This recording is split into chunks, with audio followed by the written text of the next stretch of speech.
Muy buen día, queridos amigos y hermanos. Una vez más, sea usted bienvenido a su programa La Voz del Pastor. En esta ocasión quiero invitarle que abra su Biblia en la carta del apóstol Pablo a los Efesios capítulo 4 y vamos a leer los versículos 11 y 12. Efesios capítulo 4, versículos del 11 al 12. Dice la palabra de Dios así: y él mismo constituyó a unos apóstoles, a otros profetas, a otros evangelistas, a otros pastores y maestros, a fin de perfeccionar a los santos para la obra del ministerio, para la edificación del cuerpo de Cristo. Lo leo una vez más. Y él mismo constituyó a unos apóstoles, a otros profetas, a otros evangelistas, a otros pastores y maestros, a fin de perfeccionar a los santos para la obra del ministerio, para la edificación del cuerpo de Cristo. En este pasaje encontramos aspectos importantes para la iglesia que el apóstol Pablo pone de relieve. En primer lugar, lo que nos deja ver en estos versículos es lo siguiente: que no todos los líderes espirituales van a ser iguales.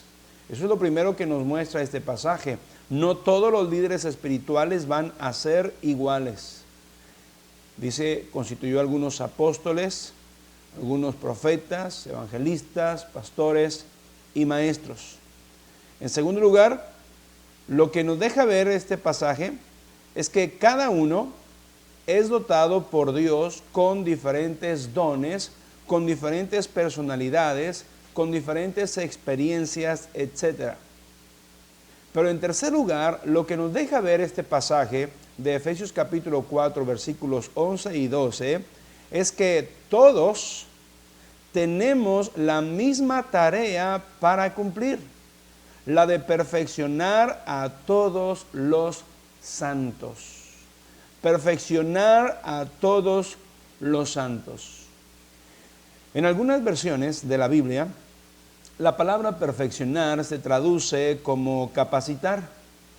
Y esta es la idea que corresponde cuando el apóstol Pablo escribe allá en 2 Timoteo capítulo 3, versículo 16, un versículo muy popular entre el pueblo cristiano que dice así: a fin de que el hombre de Dios sea perfecto, es decir, capacitado, enteramente preparado para toda buena obra. Amigo hermano, la capacitación que se nos manda dar tiene un propósito sumamente práctico. Pues dice este versículo de Efesios capítulo 4, versículos 11 y 12, a fin de perfeccionar, capacitar a los santos. Y luego dice, para la obra del ministerio. Y luego, otra vez, para la edificación del cuerpo de Cristo. A fin de perfeccionar a los santos para la obra del ministerio, para la edificación del cuerpo de Cristo. El versículo 12 del capítulo 4 de Efesios nos revela las siguientes tres cosas a continuación. Primero, nos dice que la obra del ministerio, escúcheme bien, la obra del ministerio es tarea más de los santos que de los pastores. ¿Y quiénes son los santos? En el Nuevo Testamento, cuando se refiere a los santos, se está refiriendo a aquellas personas que han creído en Jesucristo como el Señor y Salvador de sus vidas. En pocas palabras, los cristianos. Dice entonces el versículo 12 que la obra del ministerio es tarea más de los cristianos que de los pastores. Número 2. El versículo 12 nos dice que todos los cristianos necesitan ser capacitados, perfeccionados para la obra del ministerio.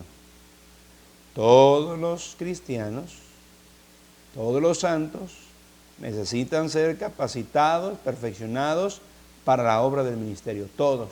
Y número 3, el versículo 12 del capítulo 4 de Efesios nos enseña que capacitar a los cristianos dará paso a la edificación y el crecimiento de la iglesia.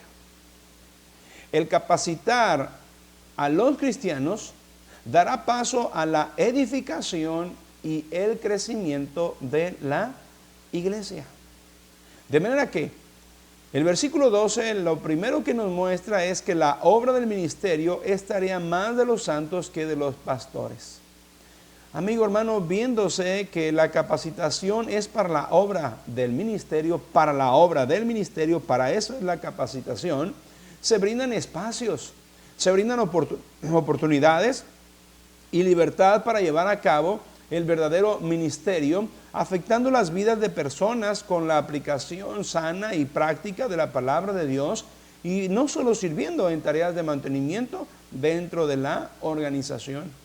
Cuando nos dice en segundo lugar que todos los cristianos necesitan ser capacitados, bueno, nos hace recordar que una de las grandes mentiras que Satanás ha usado para dañar y frenar el avance de la obra del Señor es esa mentira de que el ministerio es solo para un grupo pequeño de expertos y profesionales con títulos como pastores, misioneros, evangelistas, etcétera, y que los demás creyentes nunca podrán ser usados grandemente por Dios. Esta es la falsedad vivida dentro de muchas congregaciones hoy en día. Pero la verdad es que la Biblia nos enseña que todo lo podemos en Cristo que nos fortalece. Y la enseñanza y el ejemplo que Jesucristo nos dio fue de que todos fuesen siervos y ministros a todos. Por lo tanto, todos deben recibir la capacitación para la obra del ministerio. Lo que estoy diciendo es que todos los cristianos necesitamos todos, absolutamente todos los que hemos puesto en Cristo nuestra confianza para ser salvos, todos los creyentes necesitamos ser capacitados para la obra del ministerio.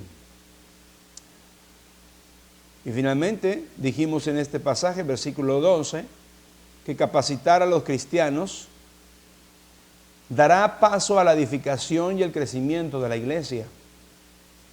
Mientras más personas cumplen con su tarea de hacer la obra del ministerio, más efectiva será la iglesia para lograr el alcance y el crecimiento que Dios tiene preparado para ellos.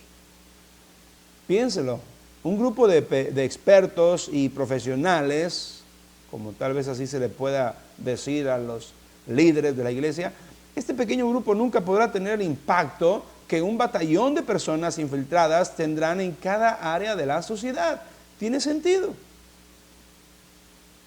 Tiene sentido que mientras más personas sean preparadas, capacitadas, perfeccionadas para la obra del ministerio, el crecimiento y el avance de la obra de Dios en este mundo que está perdiéndose sin Cristo, sin Dios y sin esperanza, será mucho más exitoso que aquel trabajo que solamente haga un pequeño grupo de personas llamadas pastores, misioneros, evangelistas, etc.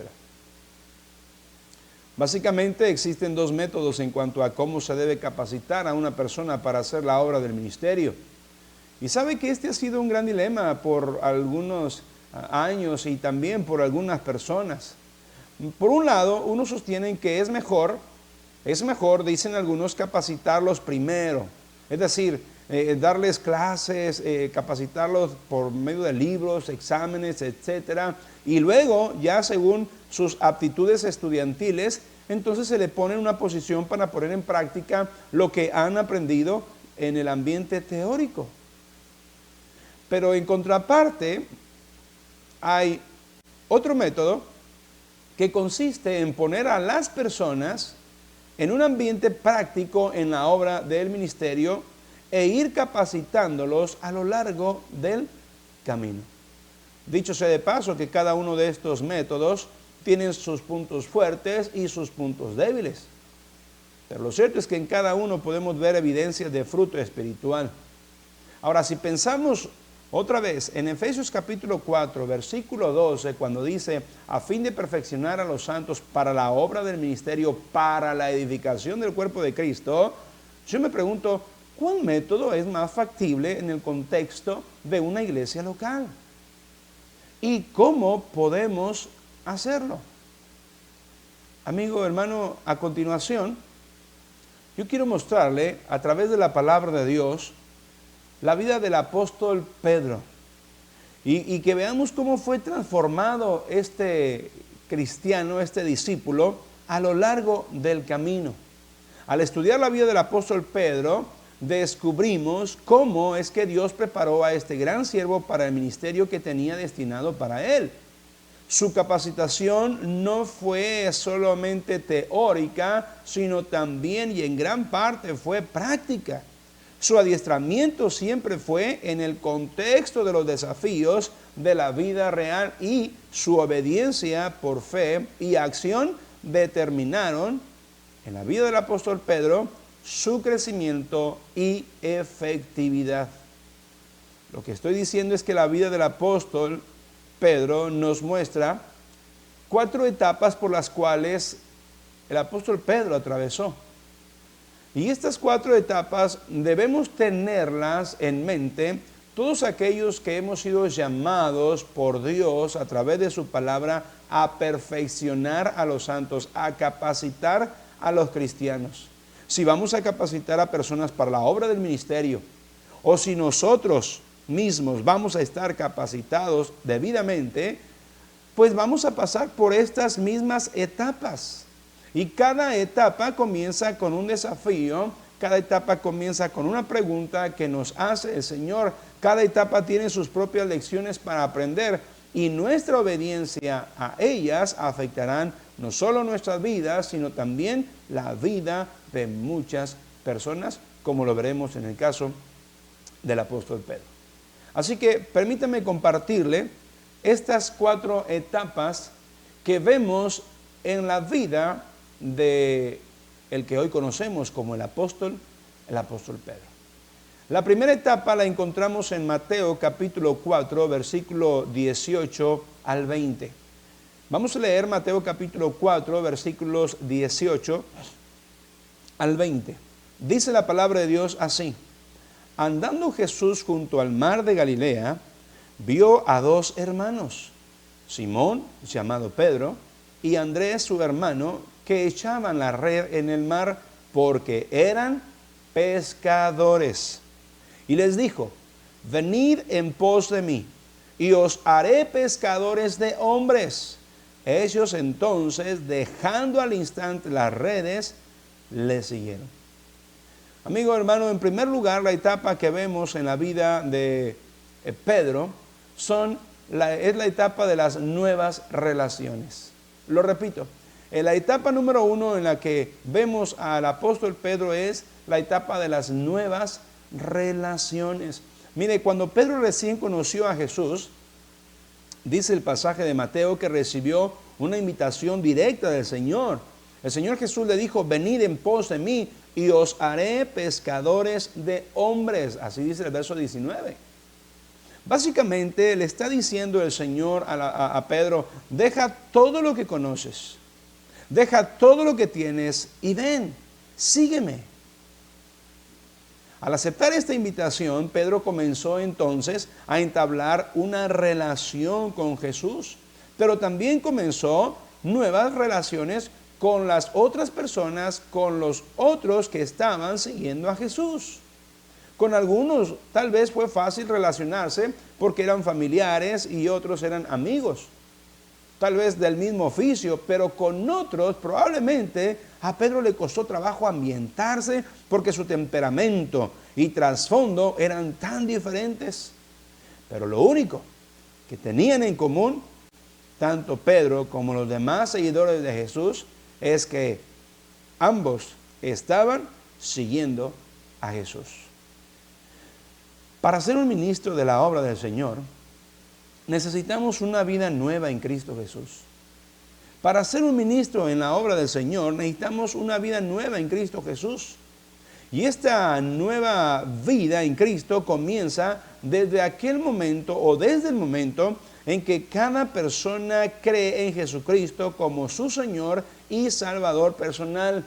Pues este es el testimonio que nos da la Escritura allá en 1 de Juan capítulo 5, versículos 11 y 12. Dice así, que Dios nos ha dado vida eterna. Y esta vida está en su Hijo. El que tiene al Hijo tiene la vida. El que no tiene al Hijo de Dios no tiene la vida. Dios nos dice que la vida eterna está en su Hijo, Cristo Jesús. En nada y en nadie más se encuentra esa vida. Y luego en 1 de Juan capítulo 5, pero ahora en el versículo 20, dice de la siguiente manera, pero sabemos que el Hijo de Dios ha venido y nos ha dado entendimiento para conocer al que es verdadero. Y estamos en el verdadero, en su Hijo Jesucristo. Este es el verdadero Dios y la vida eterna. ¿Se da cuenta? Esta primera etapa nos presenta no solo una nueva relación con Jesucristo, sino que también nos presenta nuevas relaciones con otros que ya están en la familia de Dios. Por primera vez la persona empieza a tratar con nuevas personas como hermanos y hermanas que no son familia de la carne, sino más bien son hermanos y hermanas porque son familia espiritual. Y es en esta etapa que necesitan ser observadores activos de lo que está sucediendo a su alrededor. La meta para personas en esta primera etapa debe ser aquella meta que nos dice 1 de Pedro capítulo 2 del versículo 1 al versículo 3. La meta para esta nueva etapa de las nuevas relaciones debe ser lo que nos dice Pedro en el capítulo 2, 1 de Pedro 2, 1 al 3, que dice así, desechando pues toda malicia, desechando pues todo engaño, desechando pues toda hipocresía, desechando pues toda envidia y desechando pues todas las detracciones, desechando, desead como niños recién nacidos la leche espiritual no adulterada. Deseadla para que por ella crezcáis para salvación, si es que habéis gustado la benignidad del Señor. Para esto necesitamos tres cosas. Para poder llevar a cabo lo que 1 de Pedro capítulo 2, los primeros 3 versículos nos dicen, necesitamos tres cosas en esta nueva etapa de las nuevas relaciones. La primera, necesitamos una Biblia. Necesitamos una Biblia. Número 2, necesitamos un mentor que les guíe a través de lo básico de este nuevo libro para ellos, que es la Biblia, la palabra de Dios. Y número 3, desde luego, a la Biblia y a un mentor, necesitamos sumarle un grupo de personas que le brinden el ejemplo y el apoyo que necesitan para dar los primeros pasos en esta nueva vida. En esta primera etapa, la etapa de las nuevas relaciones. Allí vemos al apóstol Pedro comenzando una nueva relación con el Señor Jesús, el Salvador, y aún con otros que estaban siguiendo. Pero después vemos en segundo lugar la etapa que sigue en la vida de Pedro. Y esta etapa, número 2, es la etapa de nueva identidad. Nueva identidad. Primero fue las nuevas relaciones, ahora Pedro está en la etapa de la nueva identidad. Miren Mateo capítulo 16, por favor. Veamos lo que nos dicen los versículos del 13 al 16. Mateo capítulo 16, versículo 13 al 16, dice así. Viniendo Jesús a la región de Cesarea de Filipo, preguntó a sus discípulos diciendo, ¿quién dicen los hombres que es el Hijo del Hombre? Ellos dijeron, unos Juan el Bautista, otros Elías y otros Jeremías o alguno de los profetas. Jesús les dijo, ¿y vosotros, quién decís que soy yo? Respondiendo Simón Pedro dijo, tú eres el Cristo, el Hijo del Dios viviente. Qué interesante que después que sus discípulos le habían estado siguiendo por un tiempo al Señor Jesús, Jesús les hace una pregunta, muy interesante, por cierto. La pregunta de Jesús hacia los discípulos fue, ¿y vosotros, quién decís que soy yo? ¿No les parece extraño que después de un buen tiempo de haber estado con Él, de seguirle día y de noche, que Jesús les tenga que hacer esta pregunta? ¿Quién decís vosotros que soy yo? Amigo, hermano, convengamos todos en esto, por favor. Una cosa es estar entre el grupo que sigue a Jesús. Y otra muy distinta es identificarse públicamente como un seguidor de Jesús. Lo repito, una cosa es estar entre el grupo que sigue a Jesús y otra muy distinta es identificarse públicamente como un seguidor de Jesús. Es precisamente en esta segunda etapa que la persona hará tres cosas. En esta etapa de la nueva identidad, la persona, el nuevo creyente, hará tres cosas. Primero, decide que quiere ser un participante activo en la vida de la iglesia. Lo decide. Número dos, la persona decide obedecer a Dios en la ordenanza del bautismo bíblico como testimonio de su nueva identidad con los creyentes y seguidores de Jesús. Lo decide. Y número tres, en esta etapa de la nueva identidad, la persona decide comprometerse a ser un fiel seguidor de Jesús y comprometerse a dar testimonio de su fe en Él a los demás.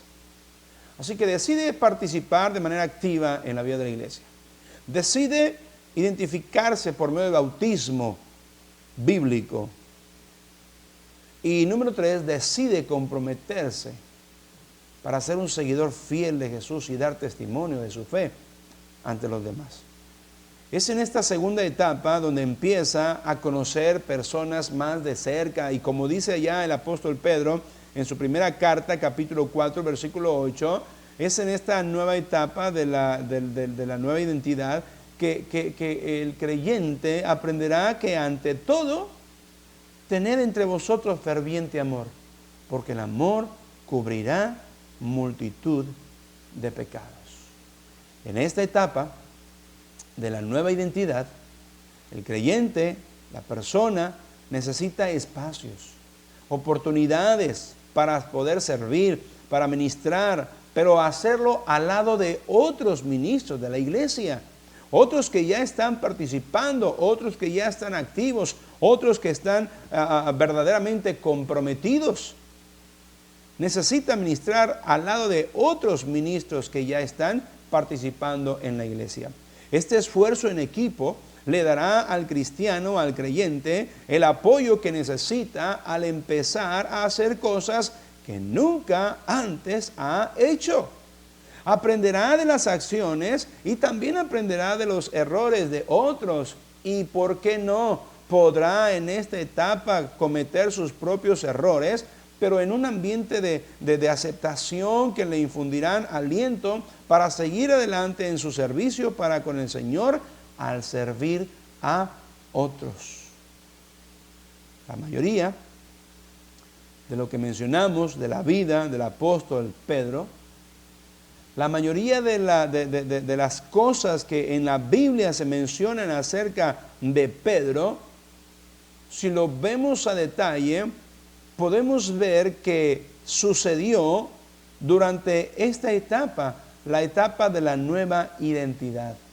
Una etapa de altibajos, con acciones, con reacciones, a veces impulsivas, a veces equivocadas, pero las relaciones que había desarrollado en la primera etapa, tanto con su Señor y Salvador como con los demás seguidores de Jesús,